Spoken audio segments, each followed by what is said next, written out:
parce que c'est pour toi que nous venons de le faire. C'est toi qui mérites nos adorations. C'est toi qui mérites nos élévations, parce que tu es là et tu as toujours été là, parce que tu es Emmanuel avec nous. Emmanuel, Dieu avec nous. C'est toi que nous sommes en train de louer. C'est toi que nous sommes en train d'adorer. Sois élevé à jamais. Sois élevé à jamais.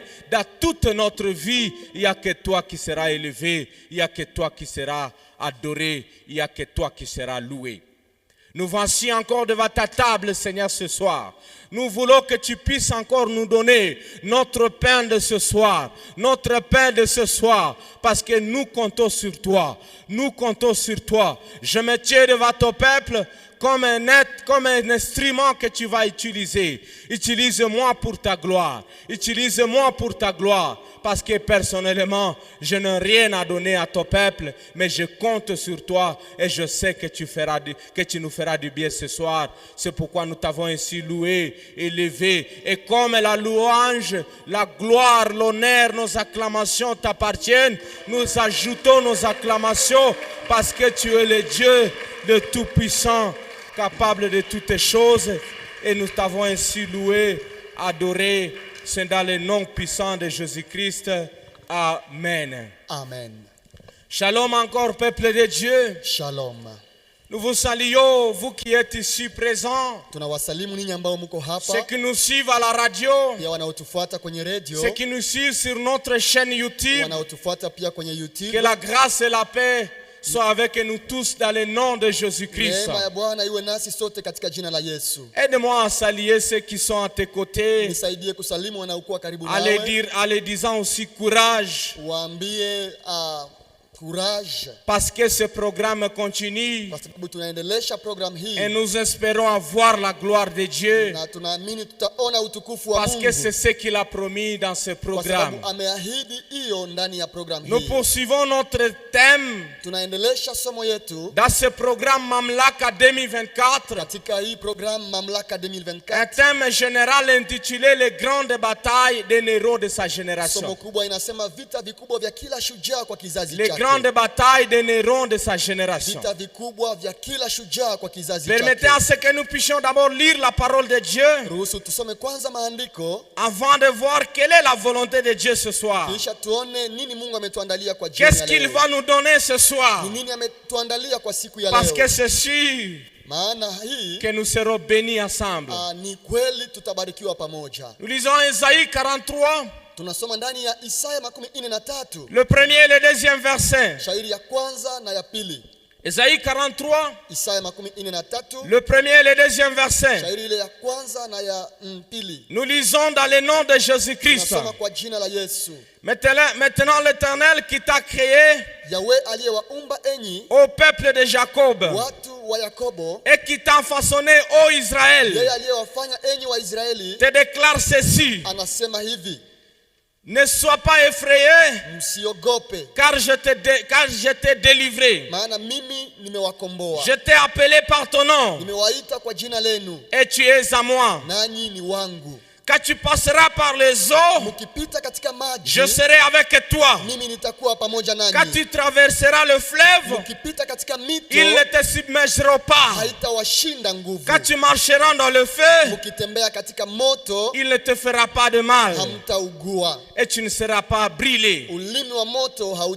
C'est la parole de Dieu.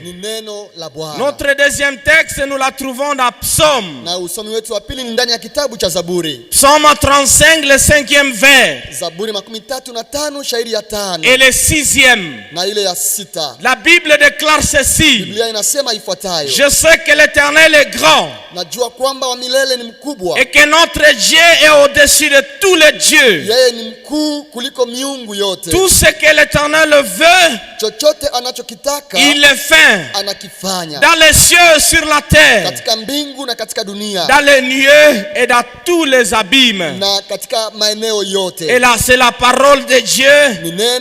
Et nous allons acclamer cette parole pendant que nous serons en train de nous mettre.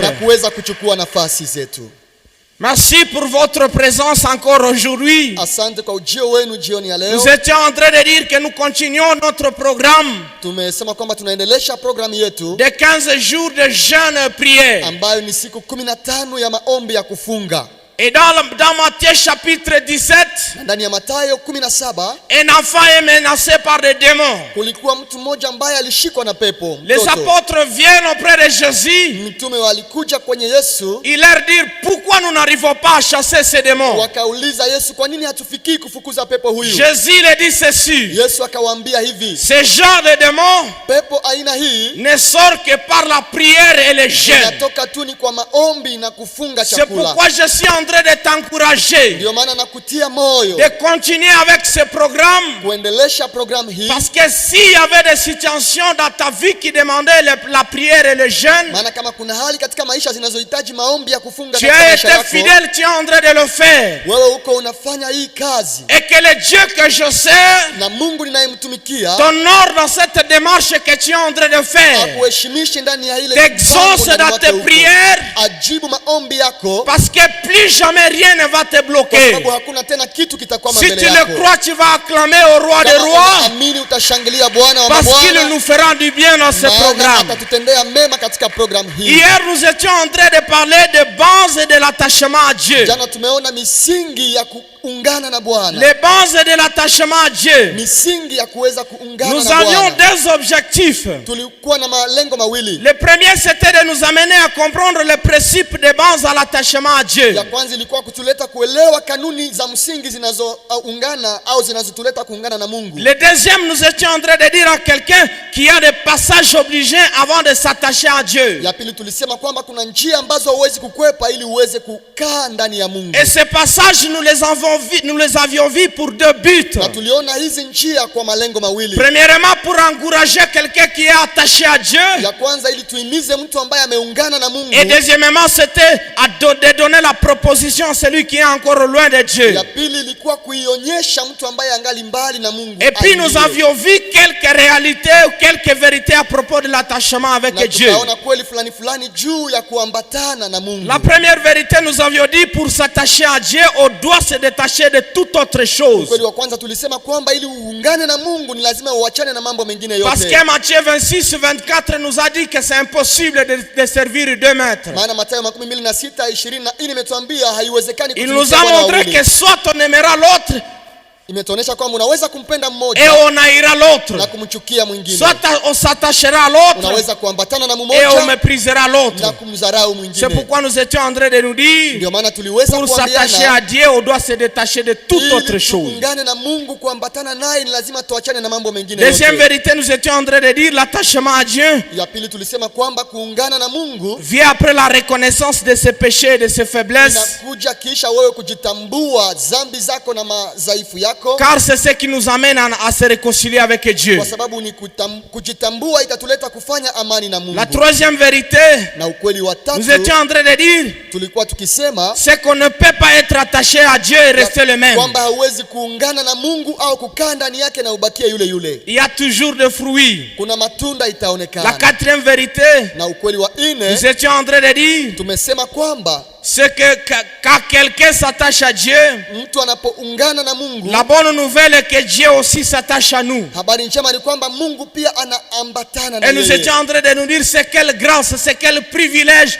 que le Dieu Tout-Puissant s'attache à nous. Tukaona kwamba ni neema kwa Mungu yeye kukaa ndani yetu. Et puis nous avions fini à parlant de passages obligés pour arriver à l'attachement à Dieu. Na tulimaliza tukiongea juu ya njia ambazo zinahitajika ili tuungane. Le na premier, Mungu. nous avions dit que c'est la repentance Ya sincère. kwanza tukasema ni toba ya Le kweli. deuxième, c'est le salut à Ya Jésus-Christ. pili ni wokovu ndani ya Yesu. Le troisième, c'est le désir de la parole de Ya Dieu. tatu ni kuwa na kiu ya neno la Mungu. Le quatrième, c'était une vie de sanctification de tous les jours. Na ine tukasema tuwe na maisha ya utakaso kwa kila Et le siku. quatrième, c'est une vie de prière. Na ya ine ni kuweza kujenga maisha ya maombi. Voilà les principes de base. Hizi ni kanuni Ou za encore msingi le passage obligé pour arriver à s'attacher à Dieu. ambazo zinahitajika ili tuweze kukaa Et ndani Job ya Mungu. 22, 21, la Bible nous avait dit, Na Yobu 21:20 attache-toi donc à Dieu, tu auras la paix. kaa ndani ya Bwana utakuwa na Et amani tu jouiras ainsi du bonheur. na utaona siku za heri. C'est de ça qu'il s'agissait hier. Ni ile tuliweza kuona jana. Et aujourd'hui nous avons comme sous-thème Na leo hii tuna somo yetu ndogo, les actions de Dieu dans la vie de l'homme. kazi za Mungu katika maisha ya Les mtu. actions de Dieu dans la vie de l'homme. Kazi za mwanadamu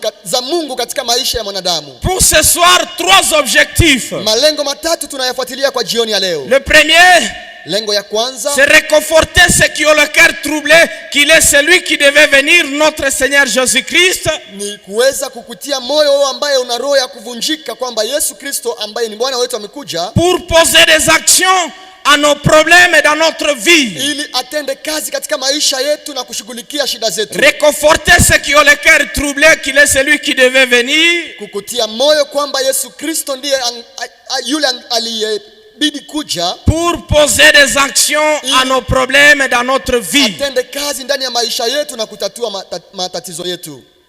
Dans Luc chapitre 7, le verset 20 à 22, Ndani ya Luka 7:12 hadi 22 nous trouvons Jean qui est en prison. tunakuta Yohane ambaye anaenda kwenye gereza. Jean, lui, qui avait préparé la venue de Jésus-Christ. Yohane mbatizaji aliyeandaa ujio wa Kristo. Jean, lui, qui avait baptisé même Jésus-Christ. Yeye ambaye alibatiza hata Yesu Kristo. Il se retrouve en prison Anajikuta kwenye kifungo. et il entend ce que Jésus était en train de faire à l'extérieur. Akasikia habari ambazo Yesu yuko anafanya nje. Il envoie 2 de ses disciples. Akatuma wanafunzi wake Et wawili. le message qu'il lui donne à ses disciples, Na ujumbe alibebesha wanafunzi wake. il lui dit à ses disciples, allez demander à Jésus s'il est celui qui devait venir. Akasema mwende uliza Yesu kama ni yule ambaye ilibidi afike. Pourquoi il le fait comme ça? Kwa sababu gani anafanya hivi? Il avait commencé à avoir des doutes. Kwa sababu alikuwa ameanza kupata Il avait mashaka. commencé à avoir peur. Yohane alishikwa na woga. Et il croyait que les actions de Dieu n'étaient pas visibles. Alifikiri kwamba kazi za Mungu haziko tena. J'aimerais dire à quelqu'un ce soir, Nataka niambie mtu jioni ya leo, ce n'est pas parce que toi tu n'as pas encore vu les actions de Dieu qui n'est pas en train de le si faire. kwa sababu haujaona bado matendo ya Mungu, ile haimaanishi kwamba Mungu hafanyi Il est kazi. juste que ton temps n'est pas encore là. Inawezekana muda wako tu ndio Mais il est haujatimia. en action et il est en train de le faire. Lakini Mungu iko anafanya kazi. Parce que la réponse de Jésus Maana jibu ya Yesu Kristo n'était pas orale. N'était pas oral, il n'avait pas le courage de leur dire, d'aller lui dire, il est celui qui devait venir. hakuweza kuambia wazi kwamba ni yeye ndiye ilibidi Mais ce qu'il a fait, lakini kila alichofanya il a directement passé en action. alionesha matendo yake. Les aveugles ont vu, Alisema vipofu wanaona les boiteux ont marché, na viwete wanatembea, et c'était dans la présence de ses disciples. na ilikuwa mbele ya wanafunzi Et il wale, leur a dit, na akawaambia allez dire à Jean ce que vous venez de voir. mwende ambia Yohane ile ambayo mumeona Parce wenyewe, que je suis celui qui devait kwa sababu venir. mimi ni yule Et ambaye les ilibidi aveugles sont en akuje. train de voir. Vipofu Et les wanaona boiteux sont en train de marcher.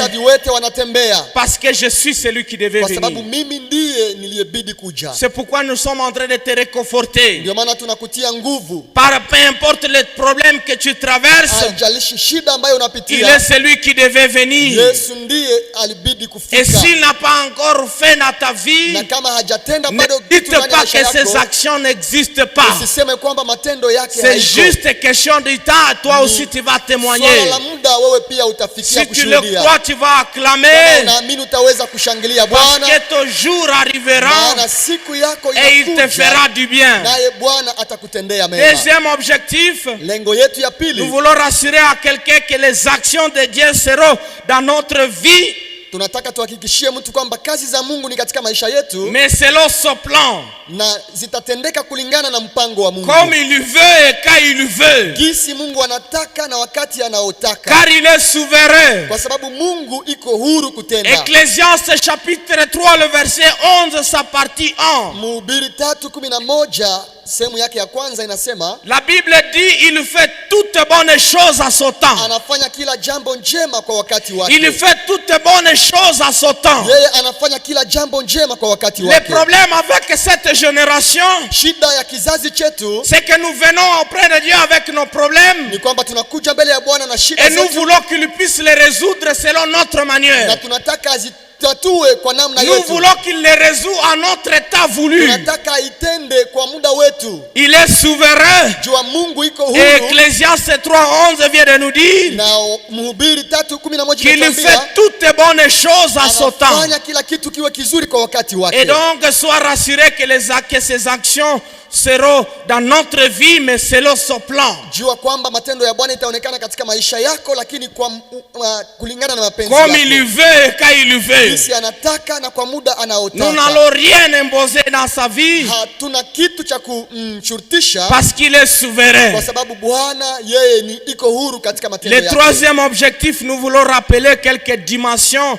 opératoires que Dieu peut utiliser pour faire les actions dans notre vie. Na lengo ya tatu tunatafuta kuonesha njia fulani fulani ambazo Bwana anatumia kwa kutenda kazi kwa maisha yetu. Quelques modes ou dimensions opératoires que Dieu peut utiliser pour faire les actions dans notre vie, Njia au viwango vya Mungu kwa kazi zake katika maisha yetu, mais dans sa souveraineté. lakini ndani ya uhuru wake.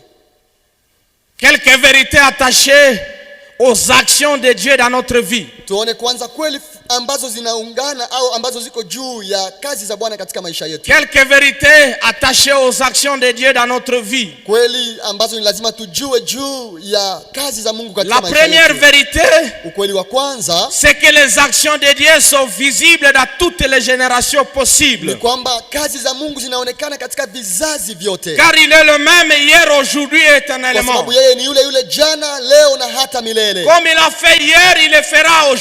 Jinsi alivyotenda jana hata leo anatenda. Ce qu'il va faire aujourd'hui, il le fera aussi demain. Anachotenda leo na kesho ataendelea Et chaque kutenda. génération témoignera des actions de Na Dieu. kila kizazi kitashuhudia matendo ya Bwana. Et chaque génération témoignera ses actions. Kila kizazi kitashuhudia matendo ya Genèse Mungu. chapitre 17, le verset 7. Mwanzo 17 shairi ya 7. Dieu est en train de dire ceci à Abraham. Mungu anasema hivi na Abraham. J'établirai mon alliance entre moi et toi. Nitafanya agano langu na wewe. Et tes descendants après toi selon leur génération. Hata na wazao wako kulingana na Ce vizazi sera vyao. une alliance. Ni agano, Ça sera une alliance litakuwa agano perpétuelle, la milele, avertie de laquelle je serai ton Dieu et celui de ta postérité après toi. nitakuwa Mungu wako na Mungu wa wazao wako kwa milele. Amina. Pour essayer de nous dire que ces actions seront toujours là à jamais. Ni namna ya kutuonesha kwamba kazi za Mungu zitaonekana milele yote. Parce qu'il est le même aujourd'hui, hier et Kwa éternellement. sababu yeye ni yule yule jana, leo na hata milele. C'est la première vérité attachée aux actions de Dieu. Huu ni ukweli wa kwanza juu ya kazi za Ces Mungu. actions n'arrêteront jamais. Kazi zake hazitakoma Parce qu'il kamwe. vit Kwa éternellement. sababu Mungu wetu ni Mungu wa milele. Deuxième vérité attachée aux actions de Dieu dans notre vie, Na ukweli wa pili juu ya matendo ya Mungu katika maisha yetu, c'est que quand Dieu commence une action dans la vie, kwamba Mungu anapoanja kitu katika maisha ya il mtu, sera sûr de l'accomplir jusqu'au bout. yeye anaenda hadi mwisho ya kazi Il yake. sera sûr de l'accomplir jusqu'au Yeye bout. anafuatilia kazi zake hadi Et mwisho. donc, ce qu'il a commencé avec toi, Hivi kile ambacho ameanza na wewe il le finira atakimaliza, parce qu'il est fidèle. maana yeye ni mwaminifu. Nombre 23, 19. Hesabu 23:19. Dieu n'est pas un homme pour mentir, Mungu si mwanadamu ili ni adanganye, un fils d'homme pour se repentir. au mwana wa mtu ili aseme Ce qu'il uongo. a dit, il le fera. Alichokiahidi Et ce atakitimiza, qu'il a déclaré, il accomplira. alichokitangaza atakitenda. C'est la deuxième vérité attachée aux actions de Dieu dans notre Huu vie. ni ukweli wa pili juu ya kazi za Mungu katika maisha yetu. Voyons maintenant quelques dimensions Tuone basi njia au ngazi opératoires que Dieu utilise pour faire les actions dans notre vie. ambazo Mungu anatumia kwa kutenda kazi zake katika maisha yetu. Quelques dimensions ou quelques modes opératoires que Dieu utilise Njia za Mungu kwa kutenda kazi pour faire les actions dans notre vie. katika maisha yetu. La première, Njia ya kwanza c'est qu'il peut agir avant que les problèmes ne nous arrivent. ni kwamba anaweza kutenda kitu kitu mbele shida itufikie. Tu peux présenter ta prière à Dieu. Unaweza kumuonesha Mungu maombi Et yako. il t'exauce avant que le pire arrive. Yeye anakujibia mbele magumu ifike. C'est sa première dimension de faire des actions dans notre Hii vie. ni namna yake ya kwanza ya kutenda kwetu. Des Rois chapitre 20. Wafalme wa pili mlango wa 12. Le premier au 5e verset. Shairi ya kwanza hadi ya 5. La Bible nous dit ce qui suit. Biblia inatuambia ifuatayo. À ce temps-là, Ézéchias se fit malade à la mort. Kwa siku zile Ezekia alikuwa mgonjwa karibia kufa. Le prophète Esaïe, fils d'Amoth, Nabii Isaya mwana wa Amoti vint auprès de lui et lui dit: ainsi parle l'Éternel. alikuja mbele yake na kusema, asema hivi Bwana, Donne tes ordres à ta maison car tu vas mourir et tu ne vivras plus. tengeneza mambo ya nyumba yako kwa sababu wewe utakufa na hautakuwa mzima. Ézéchias tourna son visage contre le mur et fit cette prière à l'Éternel. Ezekia akageukia ukuta na kuomba Mungu. Ô Éternel, souviens-toi que je marchais devant ta face avec fidélité Akasema, Bwana, kumbuka kwamba nilitembea mbele yako kwa uaminifu et intégrité de cœur et que je fais ce qui est bien à tes yeux. na uadilifu wa moyo na kutenda inayokupendeza. Et Ézéchias se répandit d'abondantes larmes. Ezekia akalia machozi.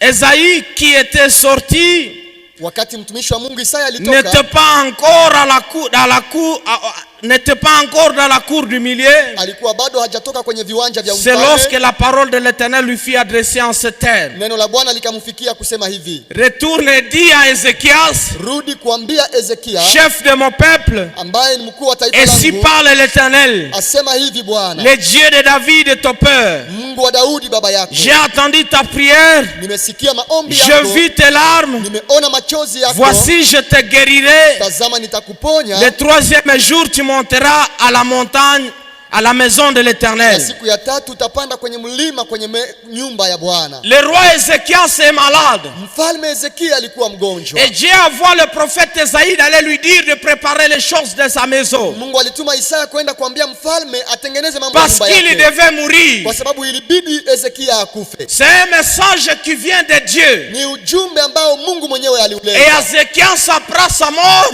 Ezekia akasikia kwamba atakufa, mais il n'a pas resté calme. lakini hakubaki La kimya. Bible dit il tourna sa face vers le Biblia mur inasema aligeukia ukuta et pria l'Éternel. na akaomba Mungu. Il commence à montrer des choses à l'Éternel. Akaanza kuonyesha Mungu Il dit: mahitaji Seigneur, tu yake. vois ceci. Akasema, Bwana, unaona Je hii, marchais comme ceci. nilitembea hivi mbele zako. Et la bonne nouvelle, c'est que Na habari njema ni kwamba après la prière d'Ézéchias, kisha maombi ya Ezekia, Dieu exauce sa prière. Mungu akamjibia. C'est la première manière Hii ni njia ya kwanza ou une dimension où Dieu utilise ses actions dans notre vie. au ngazi ya kwanza ambayo Mungu anatumia kwa kutenda Il y katika a maisha des yetu. prières que tu feras et tu verras les résultats avant que tu n'arrives au pire. Kuna maombi utafanya na Mungu atakupa majibu na hujaona vikwazo. Ézéchias, lui qui devait mourir, Ezekia ambaye ilibidi akufe, la Bible dit Esaïe n'était pas encore au milieu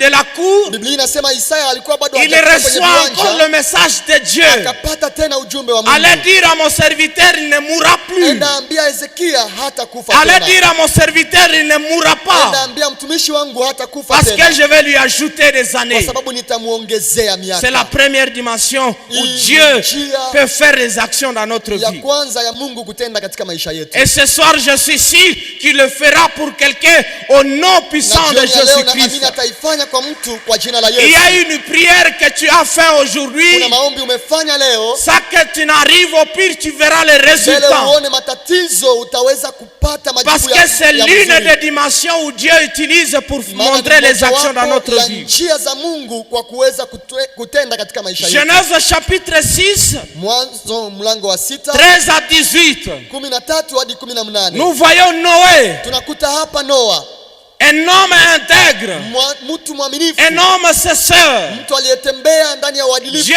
planifie de détruire le monde, Mungu aliandaa kuharibu dunia, mais il se dit: je ne le ferai pas sans aviser mon serviteur. akasema sitaiharibu na hanijaarifu mtumishi Il y wangu. avait le pire qui devait arriver, Ilibidi Mungu aharibu dunia, mais le Seigneur préserve du mal à son serviteur lakini Noé. Mungu akaepusha mtumishi wake Noa na mabaya. Et avant que le pire arrive, hivi mbele mabaya ifike, il exauce et lui donne ce qu'il devait faire. Mungu anajibu na analeta kile ambacho kingelipaswa. C'est la première dimension opératoire lorsque Dieu fait les actions dans notre vie. Hii ni njia ya kwanza ambayo Mungu anatumia katika maisha yetu. Le deuxième mode, njia ya pili, ou encore la deuxième dimension, au ngazi ya pili, c'est qu'il peut agir, ni kwamba Mungu anaweza et kutenda il peut poser ses actions na anaweza kufanya kazi zake pour nous sauver pendant que nous serons déjà dans les problèmes. ili atuokoe wakati tumeingia tayari kwenye hatari. Ézéchias devait mourir, Ilibidi Hezekia akufe, mais il est sauvé, il est épargné du pire. lakini Mungu alimuepusha toka kifo. Mais il peut arriver aussi que Dieu permet que nous puissions entrer dans les problèmes, Lakini Mungu anaweza kuruhusu pia tuingie kwenye matatizo, mais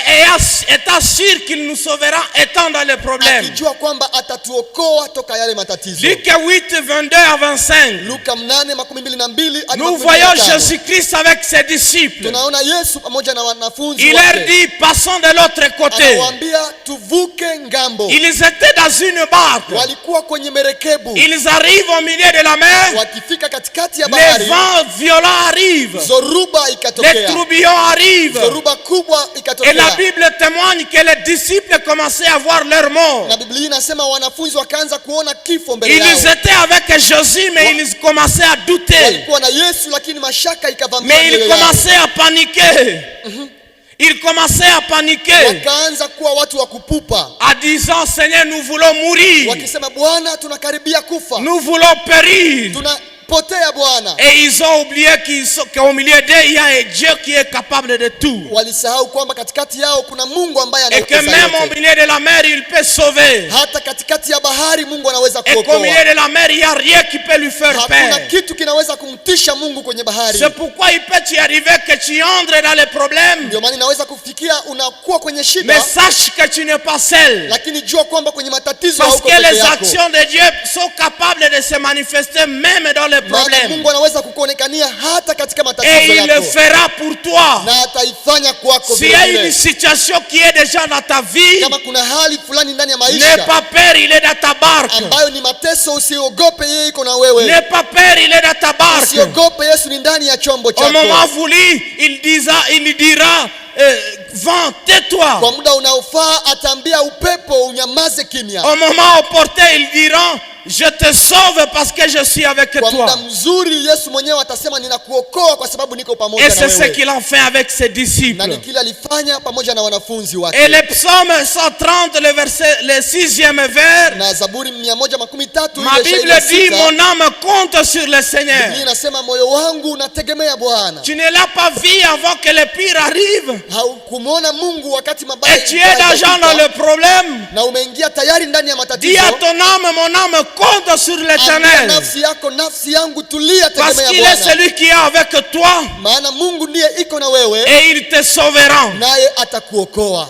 À Daniel chapitre 3, 15 en 26, Na Danieli 3 shairi ya là où 15 nous avons vu 16, nos 3 héros, mahali tuliona pale washujaa tatu, Meshach, Shadrach, Abednego, Meshach, Shadrach na Abednego. Dieu avait la capacité de les sauver avant qu'on ne les jette dans la Mungu fournaise. alikuwa na uwezo wa kuwaokoa na hawajatupwa Comme ndani ya il a moto, fait à Ézéchias, il était capable. kama vile alivyookoa Hezekia toka Mais il kifo. n'a pas fait pourquoi? Lakini hakufanya hivi kwa Parce sababu qu'il gani? est celui aussi qui est capable de te sauver même dans la Kwa fournaise. sababu yeye ndiye ana uwezo wa kukuokoa hata Il ndani ya est aussi nuru ya moto. capable de te sauver au milieu du Yeye feu. anaweza kukutosha ndani ya ile moto. Et c'est ce qu'il a fait. Ni kile alichofanya, Et c'est ce qu'il a ni fait. kile alifanya. Le psalmiste au 62e chapitre, le 5e vers, Mwandishi wa Zaburi 62 il ile shairi ya continue, 5 il dit, oui, mon âme, confie-toi à Dieu, car de lui vient mon espérance. anaendelea kusema, wewe nafsi yangu mtegemee Bwana, ujingojee kwake kwa sababu tumaini lako ni Toi qui kwake. es ici ou qui nous suivre à la radio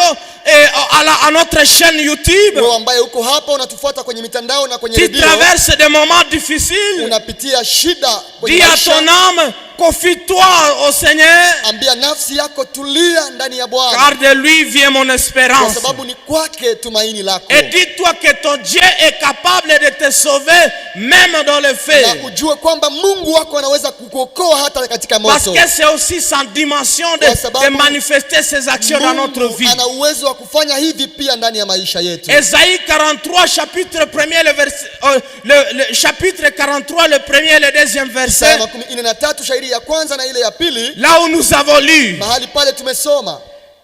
Ce verset m'a fait du bien. Hii shairi linifurahisha sana. Quand je lisais l'histoire des apôtres au milieu de la mer. Nilipokuwa nikisoma habari za mitume katikati ya bahari. Et de Meshach et Shadrach Abednego dans la fournaise du feu. Shadrach na Abednego katika tanuru la moto.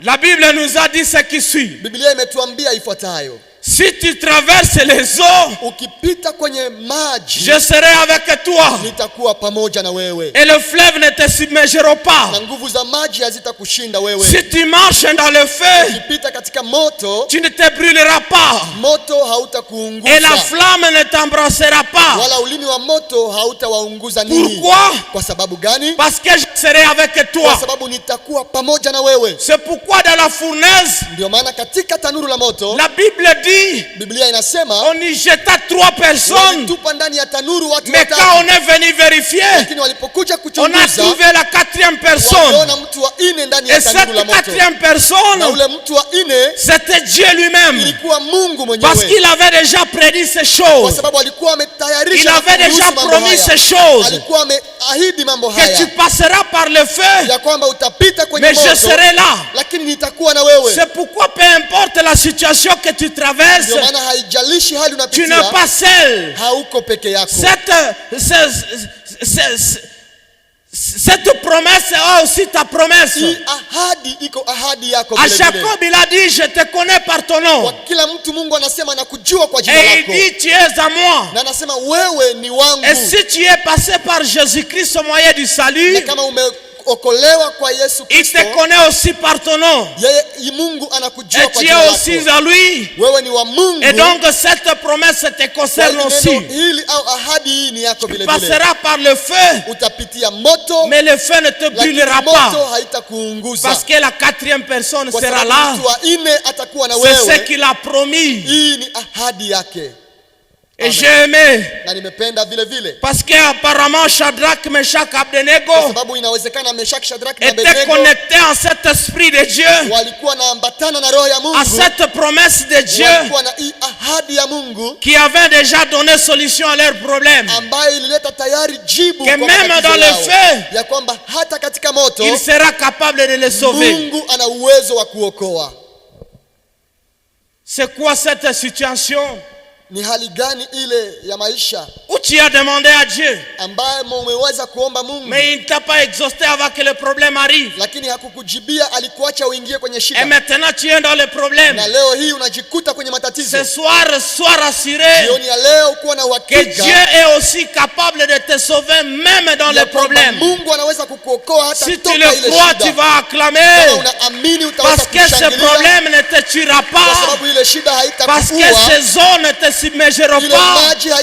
Et ce feu ne te brûlera pas. Ile moto haitakuunguza. Amen.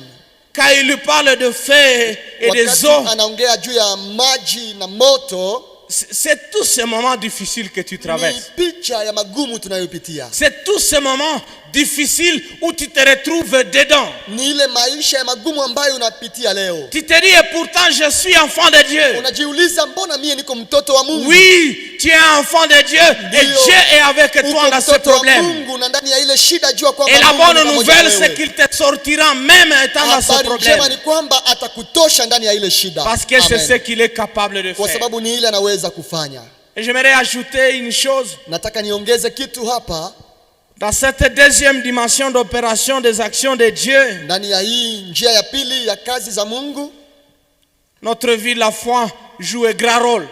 Tumeona kwamba imani ina nafasi yake. Parce que c'est dans ces instants ici que plusieurs abandonnent Dieu. Kwa sababu ni wakati kama huu wengi wanaachana na Mungu. C'est dans ces moments pareils que plusieurs commencent à aller chercher des solutions loin de Dieu. Ni kwa muda wa magumu watu wanatafuta majibu mbali na Mungu. S'il est le Dieu qui peut sauver avant que le pire arrive, Kama ni Mungu anayeweza kuokoa wakati bado matatizo il est haijafika, aussi le Dieu qui est capable de te sauver dans les problèmes. yeye pia anaweza kukuokoa wakati uko ndani ya Et si tu matatizo. ne l'as pas vu avant que le pire arrive, Na kama haujaona mkono wake mbele ya je matatizo t'assure que kukufikia, tu le verras même dans les na problèmes. kuhakikishia kwamba hata ukiingia kwenye matatizo Mungu C'est atakutembelea. ce qu'il a fait avec les disciples. Hii alionyesha kwa wanafunzi Et c'est ce qu'il a fait avec Meshach, Shadrach, Abednego. pia pamoja na hao vijana watatu. Le pire, c'est que nous ne lisons pas les Écritures.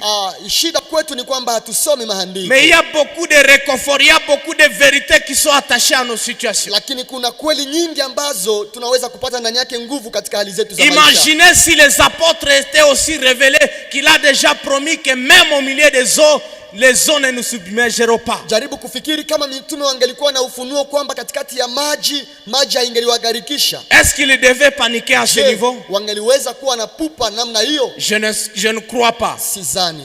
Parce qu'ils pouvaient seulement se rappeler de cette promesse que Dieu a déjà faite pour moi et pour toi. Kwa sababu wangelikumbuka tu ile ahadi ya Mungu kwako na kwangu. Mais gloire à Dieu pour Meshach, Shadrach, Abednego. Asifiwe Mungu kwa ajili ya vijana hawa watatu. Et ils étaient révélés qu'il y a Dieu qui a déjà promis ces choses. Walipata ufunuo kwamba Mungu ameahidi Et que tayari. même dans les feux, il est capable de Na sauver. kwamba hata ndani ya moto Mungu anaweza Et que kuokoa. même dans les problèmes, il est celui qui peut Ndani ya sauver. shida yeye ndiye anaweza kutuokoa. La troisième dimension Na ile njia ya tatu opératoire de Dieu de faire les actions dans notre vie, ambayo Mungu anatumia kwa kufanya matendo yake katika maisha yetu, c'est qu'il peut accepter de nous faire subir des choses. Il peut accepter de nous faire subir des ni choses, kwamba anaweza kuruhusu mambo itufikie, mais à la fin, ces actions apparaîtra toujours. na kwa mwisho atatafuta tu kuonyesha matendo Car il ne yake, peut jamais nous abandonner. kwa sababu Mungu hawezi kutuacha. Il faut être conscient de cette Ni réalité. lazima ujue ukweli huu, Parce que ça peut t'arriver kwa sababu inaweza et tu kukufikia commenceras à croire que Dieu n'existe plus. na unaweza fikiri kwamba Mungu Et tu haiko. commenceras à croire que Dieu ne te connaît pas. Unaweza waza kama Mungu hakujue. Il peut arriver Inaweza kufika qu'il accepte de nous faire subir des choses, Mungu aruhusu upitie mambo magumu, mais à la fin, les kwa actions mwisho, apparaîtront matendo yake itaonekana, et il te donnera aussi la capacité de passer de surpasser, de surmonter ce na problème. atakupa nguvu ya kuweza kushinda hizo shida, Mais à la fin, tu le verras. na kwa mwisho utaona matendo ya Mungu. Job chapitre 1er, le verset 13 à 22. Yobu mlango wa kwanza sheria 13 hadi 12. Job passe par plusieurs des choses. Yobu alipitia mambo mengi. Lui que Dieu aussi appelle son serviteur fidèle. Yeye ambaye Mungu anamuita mtumishi Lui mwaminifu. que Dieu aussi appelle un homme intègre. Mungu anamuita Yobu mtu mwaminifu. Les mêmes qualités que Noé avait, Job les avait aussi. Ile tabia nzuri ambayo Noa alikuwa nayo, Yobu alikuwa nayo vile Mais vile. pour Noé, Dieu le prévient avant que le pire arrive. Noa Mungu aliweza kumwarifu mbele mabaya Mais ifike. pour Job, Dieu est dans la planification de faire subir à Job les choses. Lakini Yobu yeye Mungu hamwarifu, lakini anapanga kumpitiza kwenye magumu. Parce que dans ce qui arrive à Job, Kwa sababu ndani ya ile yote ambayo Yobu Dieu était atapitia, au courant. Mungu alikuwa anajua. D'ailleurs, il est celui qui a autorisé en son temps d'en retirer tout dans la vie de Job. Hata Mungu ndiye aliruhusu shetani kugusa vitu vya Une seule chose que Dieu n'a pas autorisé au diable, kitu kimoja ambacho Mungu hakuruhusu c'est de shetani ne pas toucher à son âme. ni kwamba asiguse nafsi Et je yake. te dis ce soir Nami nakuambia jioni ya que leo, même si tu traverses des choses, hata unapitia et ma magumu, prière est que ton âme ne soit pas touchée maombi yangu ni kwamba nafsi yako et que ton isiguse, âme ne soit pas affectée. ile roho yako shetani Parce que asiguse, tant que tu vivras, kwa sababu wakati bado utakuwa mzima tu verras Dieu. utaona Mungu Il te donnera la capacité de traverser les moments difficiles. atakupa uwezo wa kupita kwenye hali ya Il dit magumu. tu traverseras dans le feu Anasema utapita kwenye mais tu ne moto, seras pas lakini brûlé. moto hautakuchoma. Tu seras dans des eaux Utakuwa kwenye maji makubwa, et les eaux ne te submergeront lakini pas. nguvu za maji hazitakugarikisha. Pourquoi ça ne sera pas comme ça? Kwa sababu gani hii Parce que haitakupata? Dieu est avec toi. Kwa sababu Mungu ni Parce pamoja qu'il nawe. sera avec toi. Mungu atakuwa Parce nawe. qu'il te donnera la capacité Mungu de traverser ces Atakupa situations. nguvu ya kuvumilia vyote Comme il vile, a fait dans la vie de Job. kama alivyofanya kwa Ayubu. Job 19:25. Yobu 19:25. Écoutez l'espérance de Job. Angalia tumaini la Ayubu hapa. Il dit, je sais une chose, Anasema ninajua kitu kimoja, mon rédempteur est vivant. mtetezi wangu iko Et il hai, se lèvera le dernier sur la terre. atasimama wa mwisho katika dunia. Tant que Dieu n'a pas dit le dernier mot, Wakati bado Mungu hajasema il y neno la a mwisho, encore de l'espoir. bado kuna tumaini. Pendant que tu traverses les moments Wakati difficiles, unapitia siku za magumu, Dieu est avec toi. Mungu ni pamoja na Et il wewe, se lèvera le dernier. naye atasimama wa mwisho. Comme Job, Kama vile Ayubu, j'aimerais dire à quelqu'un qui traverse les moments nataka difficiles, niambie mtu anayepitia magumu, tu n'as pas vu Dieu avant que le pire n'arrive. au kuona Mungu wakati bado magumu Et maintenant tu hayajafika. es dans le problème, jusque là tu ne vois pas la solution. Na ya heri ni kwamba haujaona Mungu, ndio uko ndani ya shida. J'aimerais te dire qu'il va te donner la capacité de surmonter ce problème. Nakwambia atakupa uwezo wa kuvumilia hizo shida. Et ton rédempteur est vivant. Huyu mtetezi wako iko Et il se hai, lèvera le dernier. jua kwamba atasimama wa mwisho. Comme Job déclare ces choses. Kama vile Ayubu Comme anavyotangaza mambo Job haya, confesse ces choses. Yobu anakiri mambo Parce haya, que oui, kwa sababu ndio son rédempteur est vivant. mtetezi iko hai. Amen. Amen. Les mêmes situations arrivent dans la vie de Joseph. Hali hizi zinafikia pia Yusufu. Son frère le haïssent. Ndugu zake Et walimchukia, ils veulent le tuer. walipenda wamuue, Ils le jettent dans la cité. wanamtupa kwenye kisima. Dieu avait la capacité de le préserver pour qu'il ne le jette pas là-bas. Mungu angeliweza kuwazuia wa ndugu zake Mais il a wasimtupe kwenye accepté qu'on shimo, le jette là-bas. lakini Mungu aliruhusu Ça n'a atupe pas pale. fini.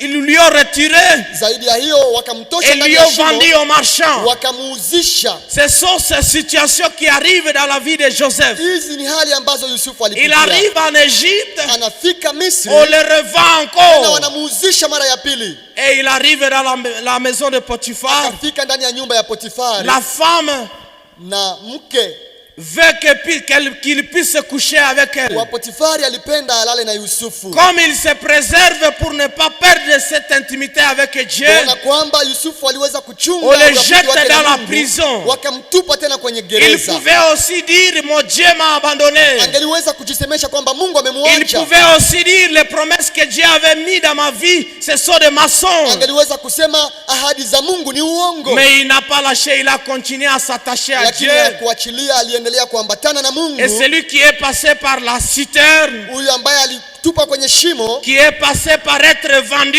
huyu ambaye aliuzishiwa, qui est passé par la huyu prison, ambaye alipita kwenye il gereza, est fini premier ministre. aliishia kwenye maisha yake kuwa Parce que mkubwa ndani ya notre nchi. Dieu Kwa sababu Mungu est wetu aussi celui qui peut nous donner les capacités de passer par le feu, ni yule anayetupa nguvu ya kupita kwenye moto, mais ayant la garantie que le feu ne nous brûlera pas. akijua kwamba moto haitatumaliza, Parce qu'il est aussi celui qui peut agir comme kwa ça. sababu yeye ndiye anatenda kazi Il est zake aussi hivi. celui qui peut agir de cette Yeye manière. anafanya kazi kwa namna hiyo. C'est pourquoi si tu ne l'as pas vu avant que le pire n'arrive, Ndio maana kama haukumuona mbele matatizo tu le ifike, verras dans le problème. utamuona ukiwa kwenye Et matatizo. si tu ne le vois pas dans le Na kama problème, haumuone kwenye alors matatizo, les actions se manifesteront, même et ils te feront passer dans le problème, jua kwamba atakupitiza kwenye ile shida, mais tu sortiras victorieux. matendo yake itaonekana, atakupa tu ushindi Parce que wake. la Bible témoigne que Job, Maana Biblia inatuambia kwamba Ayubu il avait eu encore d'autres enfants, alipata tena watoto et il a wengine, eu le double de ce qu'il na avait perdu. alipata mara mbili yote aliyopoteza. Pourquoi? mbeleni.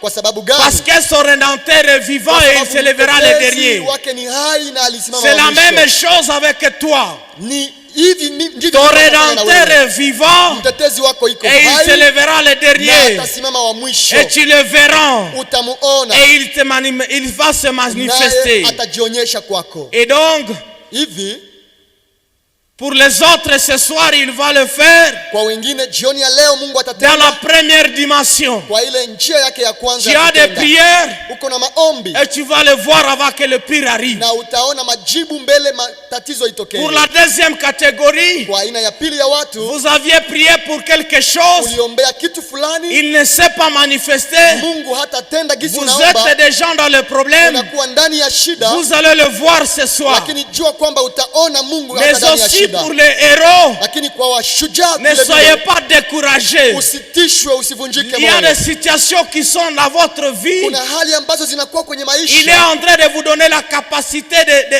de gérer. Mungu iko anakupa nguvu ya Et kuzivumilia, à la fin, il se lèvera le na kwa dernier. mwisho Mungu atasimama wa mwisho, Et les situations ne resteront pas les mêmes. na ile hali yako haitabakia ile ile. Mets-toi debout, nous allons prier. Simama kwa miguu yako tuweze Parce que je kuomba ne Mungu. connais pas dans ces trois situations où Dieu opère avec ses actions. Tu es dans laquelle? Kwa sababu sijue ni njia gani Mungu atatumia kwako kukutendea, Et dans quelle situation tu te trouves? na sijue kama uko ndani ya hali gani Mais kwa le Dieu sasa. qui est dans le ciel, Lakini Mungu wa il mbinguni te voit et il te connaît. anakuona na Et il anakujua, veut t'aider. na anataka Et il kusaidia, veut te soutenir. anataka kutie nguvu. Psaume 34, 19. Zaburi 34 shairi ya À concluant, nous 19. disons ceci. Wakati tunamaliza tunasema hivi, La Bible nous dit ce qui suit Biblia dans inatuambia ifuatayo Psaume 34, 19. katika Zaburi 34 shairi ya Retiens bien ce 19. passage. Shika vizuri shairi hii, Psaume 34, 19. La Bible nous dit ce qui suit. imeandikwa ifuatayo: Le malheur atteint souvent les justes, mateso ya wenye haki ni mengi, mais l'Éternel la délivre toujours. lakini Yawe anamuokoa kutoka katika yote. Le malheur arrive souvent aux justes, Mateso ya mwenye haki ni mengi, mais l'Éternel les délivre toujours. lakini Yawe anamuokoa toka Le yote. problème n'est pas le malheur. Shida si kupata mateso. La bonne nouvelle, c'est que la délivrance est Habari garantie. njema ni kwamba uokovu wa Bwana ni tayari. Le problème n'est pas ce que tu traverses. Shida si ile hali unayoipitia. La bonne nouvelle, c'est que l'Éternel te délivre. Habari njema ni kwamba Mungu Parce que la anakufungua, délivrance nous est kwa garantie. sababu Mungu tayari ameweza Dans kuleta tout ce que tu traverses, wokovu ndani ya yote unayopitia. je suis en train de te dire Nataka nikuambie que la délivrance est garantie. ya kwamba uokovu wako ni tayari, Parce qu'il nous dit, kwa sababu Mungu anatuambia l'Éternel a délivré toujours. yeye anaokoa kila mara wenye haki. Si le malheur sera là souvent, Kama mateso itaweza kutokea, la délivrance sera toujours là. jua kwamba pia uokovu wa Bwana ni tayari. Commence siku à zote. prier par rapport à ce message. Anja kuomba kulingana na ujumbe huu. Commence à demander à Dieu par rapport avec ce message. Sema naye kulingana na ujumbe huu. Peut-être tu avais commencé à douter que les actions de Dieu ne sont plus visibles. Inawezekana ulikuwa na mashaka kwamba kazi za Mungu Tu haziko avais tena. commencé à douter que peut-être il n'est pas celui qui devait venir. Ulikuwa unafikiri kwamba yeye haiko yule angelipaswa Comme kuja. Jean qui avait commencé à douter. Kama vile Yohana alivyokuwa na mashaka. Et j'ai aimé la réponse de Na Jésus-Christ. nimependa jibu ya Yesu. Il n'est pas allé loin. Hakuenda mbali. Il est directement passé en action. Alitenda mara moja. C'est pourquoi c'est parce qu'il n'est pas encore arrivé à faire dans ta vie Si kwa sababu hajatenda bado katika maisha qu'il n'est yako. pas en action. Si kusema haiko wanatenda Il kazi. est en action Iko wanatenda. et attend ton tour. Na ungojee muda Parce wako. que la Bible nous a dit, Maana Biblia il imetuambia fait toutes les bonnes choses à son anafanya temps. kila kitu kiwe kizuri kwa wakati Attends, ton wake. temps va arriver Ngoja muda wako et il utafika te fera aussi du bien. na atakutendea Et il mema. te fera aussi du bien. Mungu atakutendea mema. Dis au Seigneur quelque chose. Sema na Mungu jioni ya Dis leo. au Seigneur de te soutenir. Ambia Bwana akutie nguvu. Tu as des choses, Kuna vitu tu veux voir les résultats, unataka uone majibu mazuri crois qu'il le kwake. fera. Amini Mungu atatenda. Tu es déjà dans les Wewe problèmes, uko kwenye matatizo tu ne sahihi. sais pas quoi faire, Haujue ufanye nini. crois qu'il va te sauver même dans les Amini problèmes. kwamba Mungu atakuokoa hata ndani ya Tu es dans shida. les problèmes, tu ne les vois pas. Uko ndani ya shida hauzione. Sois rassuré qu'il est le rédempteur et qu'il se lèvera le dernier. Amini kwamba Mungu yeye ni mtetezi na atasimama wa Sois mwisho. sûr de sa délivrance qui est toujours là. Amini kwamba Mungu yeye wokovu wake ni tayari siku Et il le zote. fera pour toi. Na hakika atatenda. Et il le fera pour toi. Mungu atatenda. Quand je préparais ce message, Wakati nilikuwa naandaa ujumbe huu, Je sentais qu'il faut prier ce soir pour ceux qui sont malades. Nilisikia ndani yangu kuomba kwa ajili ya wanaokuwa wagonjwa. Tu es malade, avance ici, on va prier. Wewe ni mgonjwa, karibia, tutaweza kukuombea. Tu as un malade, une malade à la maison, avance, tu vas représenter celui qui est malade dans ta famille. Kuna mgonjwa nyumbani, karibia umwakilishe yule mgonjwa ambaye amebaki Parce que ce soir l'Éternel veut nous faire du bien. Kwa sababu jioni ya leo Mungu anataka tutendee mema. Il est celui qui a dit, yeye ndiye amesema, voici les signes qui accompagneront ceux qui auront cru. Tazama, hizi ni alama zitafuatana na wanaoamini. Ils imposeront les mains aux malades et ils seront guéris. Wataweka mikono yao juu ya wagonjwa nao Ils chasseront les démons. Watafukuza mapepo. Et ce soir nous voulons voir sa guérison jioni ya leo tunataka tuone uponyaji qui va se manifester ambao utaweza kudhihirika en ces lieux. Mahali hapa. Je ne sais pas ce qui te fait mal. Sijui ni nini kinakusumbua. Peut-être c'est un membre de ta famille qui est malade. Sijui ni mtu wa jamaa yako ambaye ni mgonjwa. Ce soir crois qu'il sera guéri. Jioni ya leo amini kwa uponyaji. Ce soir crois que Dieu est là. Amini kwamba Mungu iko hapa. Pendant que nous sommes encore dans cette atmosphère, wakati bado tunaendelea ndani ya hali hii, commence déjà à prier. Si c'est toi qui es malade, kuombea ile wewe ambaye ni mgonjwa, omba. Déclare que tu es guéri. Sema kwamba umepona. Si c'est quelqu'un qui est à la maison, kama ni mtu yuko nyumbani, déclare qu'il est guéri. Tangaza kwamba yeye amepona. Parce que c'est ce que Dieu est en train de faire ce soir. Ile Mungu yuko anafanya jioni ya leo. Parce que c'est ce que Dieu veut honorer quelqu'un ce soir. Mungu anataka afanye jioni ya leo. Un jour nous étions dans la prière. Siku moja tumekuwa katika maombi. Et nous avions fait un appel comme ça. Na tumeweza kufanya mwito hivi. Et c'était pour prier pour le couple qui était stérile. Na tumekuwa tuki on était en train de, on avait prié pour le couple qui était stérile. Tuliweza kuomba kwa ajili ya wanandoa ambao hawakuwa na mtoto. Et on avait appelé les couples qui étaient stériles, mais aussi les représentants des gens qui avaient des amis, des familiers qui n'avaient pas encore des enfants. Tulialika pia watu ambao walikuwa ndani ya jamaa zao na watu ambao hawajazaa bado. Une maman vient me raconter, il me dit, na sasa moja akakuja kuniambia, lorsque nous étions en train de prier, wakati tulikuwa tunaomba, elle voyait vraiment sa sœur avoir l'enfant. Alikuwa anaona dada yake akipata mtoto. Elle dit après la prière, na akasema kisha maombi, des choses viennent à son cœur. Kulikuwa vitu viwili vilipanda kwenye roho yake. Premièrement, elle voulait déclarer à cette femme qu'elle va enfanter. Kitu ya kwanza alitaka atangazie ule mama kwamba atapata mtoto. Elle avait un peu de doute. Alikuwa na mashaka. Mais enfin là, elle a appelé cette sœur, elle a dit, aujourd'hui nous avons prié, tu auras un enfant. Lakini akaweza jitia nguvu na kuita dada yake kumwambia utapata mtoto. 2 mois après, elle vient témoigner que ça s'est réalisé. Na kisha miezi 2 akakuja kushuhudia kwamba imefanyika. C'est pourquoi je suis en train de te rassurer que notre Dieu est capable. Ndio maana nakuhakikishia kwamba Mungu wetu anaweza. Lui qui a dit la prière de la foi sauvera un malade. Yeye ambaye amesema kwamba maombi ya imani tamponyesha mgonjwa. Il est ici ce soir. Yeye yuko hapa jioni. Et il veut te toucher. Na anataka akuguse. Et il veut toucher aux membres de nos familles qui sont même à la maison. Watu wa jamaa zetu ambao parce que je crois que sa main n'est pas courte pour toucher même ceux qui sont à la maison, pour toucher même ceux qui nous suivent à la radio, pour toucher même ceux qui nous suivent en ligne sur YouTube. Avec foi, touche la partie qui te fait mal et commence à déclarer que tu es libre, et commence à déclarer que tu es guéri, et commence à déclarer que tu es libre, et commence à déclarer que tu es guéri, et que tu commences à déclarer,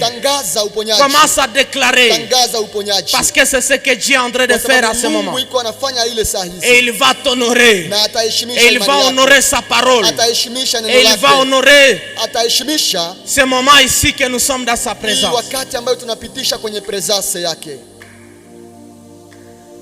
Seigneur, je te dis merci pour la guérison qui est ici présent. Je déclare la guérison, peu importe la maladie. Tu es celui qui nous connaît. Tu es celui qui connaît toutes ces personnes qui viennent de se tenir ici. Par leur nom, tu les connais. Tu les as créés. Et ce que j'aime, c'est que nous sommes ton habitation. Et les maladies qui les font mal magonjwa yanayosumbua watu hawa peuvent les empêcher de t'adorer. inaweza kuwazuia wasikuabudu vizuri. C'est pourquoi j'ordonne Ndio maana ninaamuru la guérison uponyaji dans leur corps ndani ya mili yao au nom puissant de kwa Jésus-Christ. jina la Yesu Kristo. Je le déclare guéri. Na watangazia wamepona. Ils ont fait des examens et on a donné les résultats. Wamefanya vipimo na wameambiwa kwamba ni wagonjwa. Il y a ceux qui vont retourner là-bas Kuna wale watarudia kufanya et ils seront vipimo déclarés guéris. na watatangaziwa uponyaji Pour que kikamilifu. ton nom soit élevé. Ili jina lako Pour que litukuzwe. ton nom soit Ili élevé. jina lako litukuke. Pour que la gloire te Na revienne. utukufu wote uwe wako Bwana. Merci pour la guérison. Asante kwa uponyaji. Merci parce que tu viens de rendre libre Asante kwa sababu mweka huru celui qui était malade. huyu mtu aliyekuwa mgonjwa. Il est ici, elle est ici. Iko hapa, Elle est libre, elle est guérie. ameponeshwa Au sasa nom hivi puissant de kwa Jésus-Christ. jina la Yesu. Il est à la maison, Iko elle est à la nyumbani, maison. anatufuata Elle est guérie. na uponyaji ni Au pale nom pia puissant de kwa Jésus-Christ. jina la Yesu Kristo.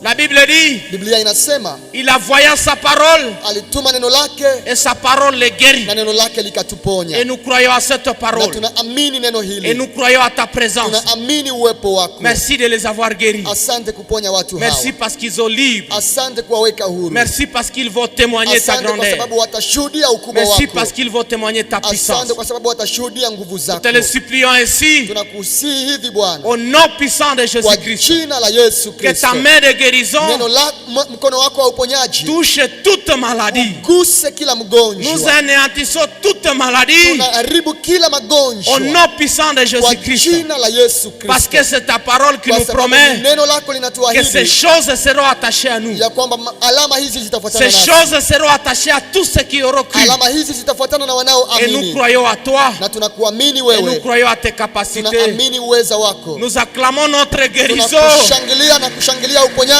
nom puissant de kwa Jésus-Christ. jina la Yesu Kristo. Tu es guéri, Wewe umepona, tu es fortifié, wewe umepata nguvu tu es mpya, restauré wewe umeumbwa upya au nom puissant de kwa Jésus-Christ. jina la Yesu Kristo. Mnaweza kurudi kwa nafasi zenu. Wapendwa, tunawashukuru kuweza kufika jioni ya leo. Unaweza kukaa.